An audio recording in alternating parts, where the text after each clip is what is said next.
Hello, my dear friend. I hope you are doing great. Welcome to my channel. If you have not subscribed it, please subscribe it. Press the bell icon. Hit the like button also. Let's get started. Beginning with the 71st question of the art and culture. As you know, we have already covered 70 questions in our previous video. If you have not watched, please visit all of that. That will definitely boost your confidence regarding art and culture syllabus, and it will give you a guideline how you have to prepare or what type of question are going to come in your examination. 71वें question से start करते हैं. And this video would remain in Hindi and English with reference to the Indian handicrafts. Which of the following statements are correct? First statement है बंधनी और Bandhej is a technique of और tie और dye that gives beautiful design on the fabrics. Second statement है Pochampalli Ikat is a sari from the Telangana. Third one है Karchobi. Karchobi is a raised zari metallic thread embroidery from the Manipur. क्या मतलब? जरी की एक साड़ी होती है जो एम्ब्रॉयडरी वर्क होता है. एम्ब्रॉयडरी होता है कपड़े पे कढ़ाई का काम करना. कौन सा स्टेटमेंट इसमें से करेक्ट है? आप अपना आंसर मार्क कीजिए. और हिंदी और इंग्लिश में क्वेश्चन है ये. फर्स्ट एंड सेकंड, बी है सेकंड एंड थर्ड, सी है फर्स्ट एंड थर्ड और डी है फर्स्ट सेकंड एंड थर्ड. तो इसका करेक्ट आंसर कौन सा? आपको साथ के साथ अटेम्प्ट करते हुए चलना है. इसका सॉल्यूशन ए है. फर्स्ट स्टेटमेंट करेक्ट है. जो बंधनी और बंधेज बोलते हैं, technique of tie and dye, मतलब आपने कभी भी कपड़ा मार्केट में जाके देखा होगा कि वो कुछ जगह से कपड़े को बांध देते हैं, टाई कर देते हैं, नोट बना देते हैं जिसकी फैब्रिक्स पे, कि वो फिर उसके बाद डाई करते हैं. जो पोर्शन आपने बांध के रखा हुआ है वहाँ पे पेंट नहीं होता है, वहाँ पे कलर नहीं जाता है डाई का, और बाकी जगह पे कलर हो जाता है. उसको ही बंधेज या बंधनी बोलते हैं. It is a popular in Andhra Pradesh and Tamil Nadu also.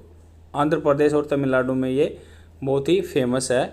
It is also called resist, मतलब जो रजिस्ट करता है, रोकने वाली dyeing process where the portion of the tie do not take on the colour in which fabric is dipped. मतलब fabric जिसमें डुबा रहता है वो कलर आ जाएगा, जहाँ पे नोट लगी होगी वहाँ पे कलर नहीं आएगा. सेकेंड स्टेटमेंट भी करेक्ट है. Pochampalli is a sari made in the Bhoodan Pochampalli in Telangana. तो पल्ली जिसके पीछे नाम आ जाएगा आप याद रख सकते हैं, वो आंध्रा और या तेलंगाना से रिलेटेड होगा. जैसे वहाँ पे जगह के नाम ऐसे हैं, नामपल्ली, केजनहल्ली, और हल्ली तो आपका कर्नाटका में है और पल्ली आपका आंध्रा और तेलंगाना रीजन में मिलेगा. एयर क्रू, जो एयर इंडिया की जो एयर होस्टेस हैं वो यही साड़ी पहनती हैं, पंचमपल्ली इक्कत. और थर्ड स्टेटमेंट इनकरेक्ट है. जो Karchobi is a raised zari metallic thread embroidery from the Rajasthan का काम है. ये जो साड़ी पे काम होता है एम्ब्रॉयडरी का, कढ़ाई का. It is created by the sewing, सिलने पे flat stitches on the cotton padding. Cotton padding पे फ्लैट स्टिचेज धागे से किया जाता है सिलाई का काम. नेक्स्ट क्वेश्चन देखते हैं. 72nd क्वेश्चन है. Consider following statements with respect to the terms in the Abhinaya Darpana of the नंदीकेश्वरा. कल भी हमने इसके बारे में डिस्कस किया था. अभिनय दर्पण नंदीकेश्वरा, जिसमें मान लो नृत्य की ग्रामर लिखी गई है, इसके बारे में, डांस या मूवमेंट के बारे में. तो उसका फर्स्ट स्टेटमेंट है नृत्य, ये नृत्य है. नृत्य corresponds to the pure dancing where the movements of the body do not express any mood or do not convey any meaning. मतलब जो आपके एक्सप्रेशन है उनसे डांस का मीनिंग और मूड कन्वे नहीं होता. ये नृत्य है, ये ऐसा नृत्य है. वो पहले वाला नृत्य था. और नृत्य corresponds to the dancing with the miming and gesticulation. क्या वो उसमें मुंह के फेस के अलग अलग तरह के नकल उतारना, ऐसे कुछ है क्या इसमें? नाट्य कोरस्पॉन्डेंस टू द ड्रामा. क्या नाट्य ड्रामा होता है? कौन सा स्टेटमेंट करेक्ट है? आप अपना आंसर मार्क कीजिए. ए है फर्स्ट ओनली, बी है थर्ड ओनली, सी है सेकंड एंड थर्ड, डी है फर्स्ट सेकंड एंड थर्ड. तो इसका करेक्ट आंसर बी है. एज पर द अभिनय दर्पण, जो नंदीकेश्वरा नाम के बंदे ने लिखी थी, फेमस ट्रीटीज, मतलब ग्रंथ है ये, on the dance and act has been broken into the 3 basic elements. Dance को 3 भागों में बांटा गया, नृत्य और नाट्य. फर्स्ट स्टेटमेंट इनकरेक्ट है. Nritya refers to this sentiment and emotion evoked through dance. It includes the mime, and the different methods of the expression including mudras in the dance.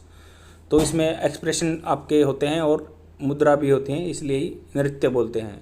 और nritya correspondence to pure dancing where movements of the do not body express mood do not convey any meaning. मतलब नृत्य में तो क्या है, आपके expression के mood के कन्वे होगा, और नृत्य में कोई नहीं कन्वे होगा, ओनली डांस रहेगा। एंड नाट्य का तो हमको पता ही है कि नाट्य एक ड्रामा होता है। Natya correspondence drama, nata means dramatic representation of drama with the speech music and dancing, उसको ही नाट्य बोलते हैं। नेक्स्ट क्वेश्चन देखते हैं 73rd question, with reference to the phosphine which was recently in the news consider the following statements. First statement है recently it was detected in the atmosphere of the planet Mercury. Second statement it is made naturally by some species of the anaerobic organism. मैंने पहले आपके environment and ecology में बताया, एनॉर्बिक without oxygen जो भी programme होता है या कोई भी क्रिया होती है उसको एनॉर्बिक बोलते हैं। और थर्ड स्टेटमेंट है it is also use as a chemical weapon, इसको केमिकल वेपन की तरह यूज किया जाता है फोस्फीन को। क्या कौन सा स्टेटमेंट करेक्ट है, आप अपना आंसर मार्क कीजिए। ए है फर्स्ट एंड थर्ड, बी है सेकेंड एंड थर्ड, सी है फर्स्ट एंड सेकेंड, और डी है फर्स्ट सेकेंड एंड थर्ड। तो इसका सॉल्यूशन बी है। फर्स्ट स्टेटमेंट इनकरेक्ट है। Recently scientist have detected the presence of the phosphine in the atmosphere of the planet Venus. Venus होता है शुक्र, तो शुक्र ग्रह के जो एनवायरनमेंट में हमें फोस्फीन पाया गया। फोस्फीन कैसे कैसे आता है, देखो सेकंड स्टेटमेंट करेक्ट है। Phosphine is made is naturally by some species of the anaerobic bacteria, जो बिना ऑक्सीजन की प्रेजेंस में काम करते हैं, bacteria organism that live in oxygen starved environment, मतलब जहाँ पे ऑक्सीजन की कमी होती है वहाँ एनवायरनमेंट में रहते हैं, of the land fields, marsh land और इवन एनिमल गट्स, जो पशु पक्षुओं के पेट में भी रहते हैं। It is considered as a marker of for the life, मतलब यहाँ पे पक्का कोई लाइफ होगी तभी वहाँ पे फोस्फीन पाया गया है। एंड थर्ड स्टेटमेंट करेक्ट है। Phosphine was used as a chemical weapon during first world war. Next question देखते हैं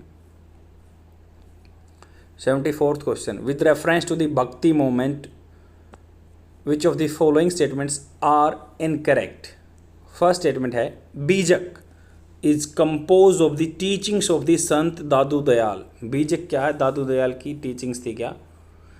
सेकंड है the philosophy of the Pushti Marg was propounded by the Madhvacharya. The philosophy थी जो पुष्टि मार्ग की प्रोपाउंड की गई, माधवाचार्य के द्वारा प्रोपाउंड की गई क्या।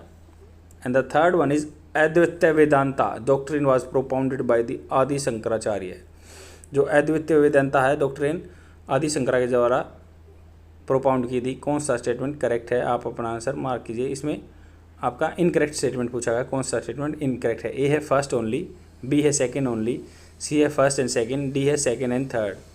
तो इसका करेक्ट सॉल्यूशन सी है। फर्स्ट स्टेटमेंट इनकरेक्ट है।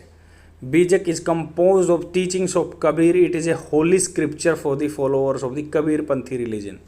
मतलब बीजक क्या, कबीर की टीचिंग्स का एक मान लो स्क्रिप्चर है, होली स्क्रिप्चर, तो ग्रंथ लगा लो उसको टीचिंग्स का, और उसमें कबीरपंथ रिलीजन के बारे में बात की गई है। सेकेंड स्टेटमेंट इनकरेक्ट है। Pushti Marg the path of the grace is a Vaishnava sect of Hinduism founded by the Shri Vallabhacharya around 1500 AD। तो पुष्टि मार्ग 1500 AD के आसपास वल्लभाचार्य द्वारा फाउंड किया गया था। ये वैष्णविज्म मतलब वैष्णव की भक्ति वाले हिंदुइज्म का पार्ट है। थर्ड स्टेटमेंट करेक्ट है। Advaita Vedanta doctrine was propounded by Adi Shankaracharya. जो अद्वैत वेदांता है उसको आदि शंकराचार्य के द्वारा प्रोपाउंड की गई थी। नेक्स्ट क्वेश्चन देखते हैं। जैसे पेयर्स दिए हैं, जैसे फर्स्ट पेयर है गोम्बेट्टा, क्या तमिलनाडु में रहता है। सेकंड है बोमालत्तम, क्या कर्नाटका में। थर्ड है खुदई, ओडिशा में। कौन सा स्टेटमेंट करेक्ट है। जैसे ये क्या है पपेट्री डांस है और स्टेट्स दिए हुए हैं, मतलब कठपुतली है और उसका क्या क्या नाम है, कौन से उसमें है। तो ए है फर्स्ट एंड सेकंड, बी है सेकंड एंड थर्ड, सी है थर्ड और डी है सेकंड। तो इसका सॉल्यूशन सी है।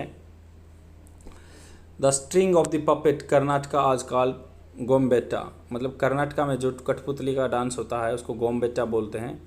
And they are style design like the characters of the Yakshagana, जो हमारा कर्नाटका का सबसे ओल्ड थिएटर है जो उसकी तरह ही इसमें रिप्रेजेंटेशन होता है कठपुतलियों का, इसको गोम्बेट्टा बोलते हैं। और puppets from the Tamil Nadu all known as बोमालत्तम combine the techniques of the both road and the string puppet। ये road plus string puppet का है। they are made of the wood and the string for the manipulation of the tied to an iron ring which the puppeteer wears like a crown on his hand। puppeteer अपने सिर पे crown पहनता है राजा की तरह।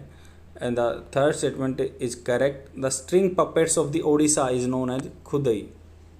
khundai made of the light wood puppets have no legs but wear long flowing skirt, मतलब उड़ने वाली स्कर्ट पहनते हैं। they have more joints and are therefore they are more versatile, articulate, easy to manipulate, मतलब उनका different type का movement कर सकते हैं, अच्छे से मूवमेंट हो सकते हैं उसके, और ये इजी टू मैनिपुलेट, उनको जैसा मूवमेंट कराएं वो कर सकते हैं। नेक्स्ट क्वेश्चन देखते हैं 76 क्वेश्चन। स्टेटमेंट दिए हुए हैं। फर्स्ट स्टेटमेंट है the conquest of the Mahmud Ghazni pave the wave establish Arab rule in the Indian subcontinent. जो अरब का रूल क्या है मोहम्मद गजनी ने पक्का किया था इंडिया में। Mahmud Ghazni defeat the joint forces led by the Prithviraj Chauhan in the second battle of Tarain. क्या ट्रायन की सेकंड लड़ाई में क्या है, Mahmud Ghazni defeat the joint forces of the Prithviraj की सेना को हरा दिया था। थर्ड स्टेटमेंट है Qutbuddin Aibak was slave of the Mahmud Ghori. Qutbuddin Aibak Mahmood गोरी का सेवक था। कौन सा स्टेटमेंट करेक्ट है, आप अपना आंसर मार्क कीजिए। ए है फर्स्ट ओनली, बी है थर्ड ओनली, सी है सेकंड एंड थर्ड, और डी है फर्स्ट सेकंड एंड थर्ड। तो इसका बी सॉल्यूशन करेक्ट है। Near about 1001 AD Mahmud of Ghaznavi invaded India. He was the first Turkish, ना कि अरब है। मोहम्मद गजनवी टर्किश ओरिजिन के थे, अरब नहीं थे ये, तो ये टर्किश है। To the invade India but Arab rule in the subcontinent was establish by the conquest of the Sindh by the Mahmud bin Qasim. तो जो अरब ने क्या है, मोहम्मद बिन कासिम अरब था, जो पहला अरब था इसने मोहम्मद बिन कासिम था। और मोहम्मद गजनी से आप याद रख सकते हैं टर्किश ओरिजिन के थे, जो गजनी टर्किश ओरिजिन के, और मोहम्मद जो थे मोहम्मद बिन कासिम अरब रूल के सबसे पहले राजा थे जो इन्हें इन्वेड किया था इंडिया में। और सेकंड स्टेटमेंट करेक्ट है। In the second battle of the Tarain the joint forces of the Rajput rulers under the Prithviraj were defeated by the Mohammad Ghori. तो अरब राजा मोहम्मद गोरी ने हराया था पृथ्वीराज चौहान को, जो सेकंड बैटल ऑफ द ट्रायन है, ना कि गजनी ने। गजनी तो एक टर्किश ओरिजिन के राजा थे जिसने पहले अटैक किया था। Qutbuddin Aibak was a slave of the Mohammad Ghori. Qutbuddin Aibak थे जो मोहम्मद गोरी के सेवक थे। He was appointed as the commander by the Mohammad Ghori, उसको कमांडर बनाया गया था सेना का। नेक्स्ट क्वेश्चन देखते हैं 77th क्वेश्चन। चोला एडमिनिस्ट्रेशन के बारे में बात की गई है with respect to the Chola administration. First one is the Chola Empire was divided into nadus, each nadu into Vallanadu and Mandalam। तो ऐसे ऐसे क्या उसके हायरार्कियल एक स्ट्रक्चर था उनके किंगडम का। सेकेंड वन इज है Nagartar was a council of for the administration of the town. क्या नगरतार एक council of administration of the town की। थर्ड वन है besides the temple mutts and several education institution also exist. मतलब temple मठ और क्या और अदर एजुकेशन इंस्टीट्यूशन भी एस्टैब्लिश किए गए थे। कौन सा स्टेटमेंट करेक्ट है, आप अपना आंसर मार्क कीजिए। ए है फर्स्ट एंड सेकंड, बी है सेकंड एंड थर्ड, सी है थर्ड, और डी है फर्स्ट सेकंड एंड थर्ड। तो इसका सॉल्यूशन बी है। फर्स्ट स्टेटमेंट इनकरेक्ट था। The Chola empire was divided into 9 province like mandalam which were further divided into number of district और zillas is known as valanadus. मतलब वल्लनाडु पहले को क्या है मंडलम, इसलिए उनको 9 प्रोविंस को मंडलम बोलते हैं। ऊपर सबसे मंडलम है, उसके बाद वल्लनाडु है या नाडु बोल देते हैं, या each Vallanadu was divided into number of villages called nadu. मतलब पहले मंडलम, फिर वल्लनाडु, फिर नाडु। और जो बड़े टाउन थे उनको तन्यूर बोलते थे, तन्यूर। आपको ये चीज़ें टर्म याद करनी पड़ेंगी, उससे कोई अल्टरनेट भी नहीं है आपको। And the second statement is also correct. The town was known as the Nagaram. It was under the administration of the council of called Nagartar. Third statement भी करेक्ट है। Education was also given the importance during the Chola empire in the South India. Besides temples, मठs are education centre and several education institution also flourished. The inscription of the at Ennayiram and Thirumukkudal and the Thirubhuvanwadi provides details of the colleges in the exist displays। मतलब ये 3 south के नाम है जो inscription वहाँ दीवारों पर लिखी चीज़ों से पता चलता है। अन्नायराम, तिरुकुंद्रल एंड तिरुभुवनी, इनमें क्या है लिखे गए हैं कि उस टाइम पे कॉलेज थे चोला टाइम पे। 78 क्वेश्चन देखते हैं। इंडस वैली सिविलाइजेशन के बारे में स्टेटमेंट दिया हुआ है। First statement, temples associated with the Vishnu Shiva worship have been excavated from the its settlement. Vishnu के और शिव के जो थे सेटलमेंट से निकाले गए थे। And they had trade links with the Sumerian people, Sumerian people के साथ उनके ट्रेड लिंक्स थे। They are the known about the metal like gold, tin, iron का उनको पता था। Which of the statements above correct. Indus valley civilisation के बारे में बात की गई है। ए है फर्स्ट एंड सेकंड, बी है सेकंड, सी है फर्स्ट एंड थर्ड और डी है तीनों ठीक हैं। तो आप अपना आंसर मार्क कीजिए। इसका सॉल्यूशन बी है। फर्स्ट स्टेटमेंट इनकरेक्ट है। जो Indus valley civilisation widely believe no temples have been found, कोई मंदिर नहीं था वहाँ पे। एक बहुत बड़ा स्नान गृह था, ग्रेट बाथ था। हालांकि उसको कुछ बंदे जो हिस्टोरियन है वो कहते हैं this is having a religious purpose, कुछ रिलीजियस पर्पज़ होगा this was having. But there is a long drawn debate of the complexes that were found in the both Harappa and Mohenjo-daro considered to be the temple complexes। कई और temple complex माना गया but Vishnu के temple का कोई भी आप एक्सक्वेटेड या कोई एविडेंस नहीं है। तो इसलिए फर्स्ट स्टेटमेंट इनकरेक्ट है। सेकंड करेक्ट है। There is a much evidence prove the trade links between the Indus and Sumerian people. Many seals of the Indus valley have been found in Mesopotamia. Mesopotamia की सभ्यता में भी हमारे यहाँ के कुछ चीज़ें पाई गई हैं। तो इसलिए हम कहते हैं कि हमारे और इंडस वैली सिविलाइजेशन, मेसोपोटामिया के और इंडस वैली सिविलाइजेशन के रिलेशन थे। थर्ड स्टेटमेंट इनकरेक्ट है। Indus valley civilisation known about copper, gold, tin but not about iron. Iron का पता नहीं था उनको, कॉपर, गोल्ड और चीज़ों का पता था। नेक्स्ट क्वेश्चन देखते हैं। 79th question, with reference to the e Gram Swaraj portal. E Gram Swaraj portal के बारे में बात की है। करंट से क्वेश्चन है ये। और फ्रेंड्स ये बिल्कुल ही आपके लिए इंपॉर्टेंट क्वेश्चन है। ये आपके ग्रुप सी से लेके क्लास सी से लेके आपके क्लास ए तक यही ऐसे ही क्वेश्चन आएंगे और ऐसे ही आपको तैयारी करनी है। अगर आप अच्छे से आंसर कर रहे हो तो मतलब आपकी प्रिपरेशन अच्छी जा रही है। अगर नहीं अच्छे से कर रहे हो, मान लो आपका गलत हो जा रहा है, तो कोई दिक्कत नहीं, आप सीख के जाओगे। और यहाँ मैं बता दूंगा तो आपको एक्सप्लेनेशन कर दूंगा तो लंबे टाइम तक चीज़ें याद रहेंगी। तो with reference to the e Gram Swaraj portal which was recently in the news, which of the following statements is और are correct. First statement, the ministry of electronics and information technology has launch this portal. IT ने क्या launch किया था। Second है, it aims to strengthen e governance in the Panchayati Raj institution across the country. Third है, it provides a single window for the capturing information associated with the panchayat. Panchayat की information के लिए single window information provide करता है। तो इसमें से कौन सा स्टेटमेंट करेक्ट है, आप अपना आंसर मार्क कीजिए। ए है सेकंड ओनली, बी है फर्स्ट एंड सेकंड, सी है सेकंड एंड थर्ड और डी है फर्स्ट, सेकंड एंड थर्ड। तो सी सॉल्यूशन इसका करेक्ट है। फर्स्ट स्टेटमेंट इनकरेक्ट है। The ministry of Panchayati Raj has launch this portal to strengthen e governance in the Panchayati Raj institution across the country. जो ministry of Panchayati Raj है launch किया था this portal to strengthen governance in the panchayati Raj institution across the country. Panchayati raj को strengthen करने के लिए लागू किया गया है। सेकंड स्टेटमेंट करेक्ट है। The portal aims to strengthen e governance in the panchayati Raj institution across the country. And third one also correct. The portal provides a single window for the capturing information with the complete profile of the panchayat. Panchayat के बारे में complete information एक portal पर मिल जाएगी। Details of the panchayat, finances, asset details, मतलब उसके पास कितना पैसा है, कितना वो है, activity taken up through the gram panchayat development plan, और ग्राम पंचायत डेवलपमेंट प्लान के थ्रू कौन सा टेकन एक्शन लिया गया है। तो फ्रेंड्स आप देखो इसके बारे में, अगर आप एस्पिरेंट हो या कोई एग्ज़ाम दे रहे हो कम्पिटिटिव एग्ज़ाम, उसके लिए तो बेनिफिशियल है ही। बट नॉर्मल आदमी भी अपने गाँव के बारे में ई ग्राम सभा पोर्टल पे जाके देख सकता है कि तुम्हारे गांव के कितने फाइनेंसेस हैं, कितना डेवलपमेंट हुआ है, कितना पैसा अलॉट हुआ है, क्या पंचायत के एसेट्स हैं, सब कुछ वहाँ पे आपको मिल जाएगा। 80th क्वेश्चन देखते हैं। Consider the following statements about the Bharat Ratna award. Bharat Ratna award के बारे में बात की गई है।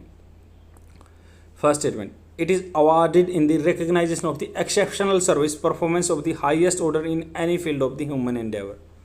Second है the recommendation for the it made by the prime minister to the president of India. क्या प्राइम मिनिस्टर प्रेसिडेंट इंडिया को बोलता है भारत रत्न अवार्ड देने के लिए? The award carries A monetary grant of the 1 crore, 1 crore रुपया भी मिलता है क्या इसके साथ?